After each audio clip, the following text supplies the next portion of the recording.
আসসালামু আলাইকুম। তোমরা বের করো 65 পৃষ্ঠা অনুশীলনী 5.3 এর। এখন আমি লিখিত অঙ্ক করে দেব। দেখো 5 নম্বরটা অঙ্কটাকে পড়ে শোনাই। পিতা ও পুত্রের বয়সের সমষ্টি 55 বছর। যে তুমি বের আসো,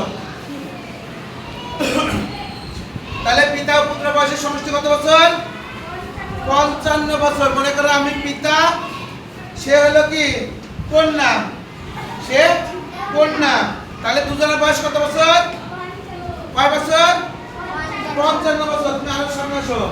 তাহলে এই মুখাও একসাথে লাগো। তাহলে দুজনের বয়স, আমার আর জেরিনের বয়স মিলে 55 বছর। কত বছর? এখানে দাঁড়াও। যে দুজনের বয়স 55 বছর, ঠিক আছে? পিতার বয়স পুত্রের বয়সের 4 গুণ, মানে ওর চেয়ে আমার বয়স 4 গুণ বেশি। তাহলে পিতা পুত্রের বয়স। এবার তোমাদের কাছে আমার প্রশ্ন, তোমরা বলো জেরিনের বয়স যদি 10 বছর হয়, তাহলে আমার বয়স কয় বছর হবে? 4 গুণ মানে 40 বছর। এবার বলো জেরিনের বয়স যদি 9 বছর হয়, তাহলে আমার বয়স কত? 4 9 36। ঠিক আছে, আমরা জেনে জেনে একটা তালি দিই। তাহলে আমরা বুঝলাম কি বুঝলাম? তাহলে আমরা বুঝলাম যে পিতা ও কন্যার বয়সের সমষ্টি 55 বছর। পিতার বয়স পুত্রের বয়সের 4 গুণ। কয় গুণ? 4 গুণ। তাহলে লেখো পিতার বয়স কয় গুণ বলো? পিতার বয়স 4 গুণ, তাই না? কয় গুণ? পিতার বয়স পুত্রের বয়সের 4 গুণ। কি? পিতার বয়স পুত্রের বয়সের 4 গুণ। পুত্রের বয়সের 4 গুণ, ঠিক আছে? কয় গুণ? 4 গুণ। পুত্রের বয়স কত হবে বলো? পুত্রের বয়স পিতার বয়সের 1 গুণ না? কয় গুণ? পিতার বয়সের 1 গুণ। পিতার বয়সের 1 গুণ। তাহলে মোট পিতা ও পুত্রের বয়সের যোগ কত হবে বলো? পিতা ও পুত্রের বয়সের 1 গুণ আর 4 গুণ। তাহলে পিতা ও পুত্রের বয়সের সমষ্টি 4 গুণ। হ্যাঁ, পুত্রের বয়স এর 1 গুণ, এর 4 গুণ। তাহলে পিতা ও পুত্রের বয়সের সমষ্টি, পিতা ও পুত্রের বয়সের সমষ্টি, পুত্রের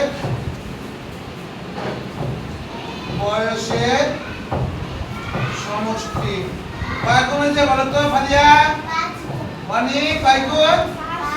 5 গুণ। এই তো, হ্যাঁ, সমষ্টি এই যে 4 গুণ আর 1 গুণ। তাহলে কয় গুণ হলো? 5। কয় গুণ হলো? 5 গুণ। এবার আমরা বের করব পুত্রের বয়স। কার বয়স বের করব? পুত্রের বয়স।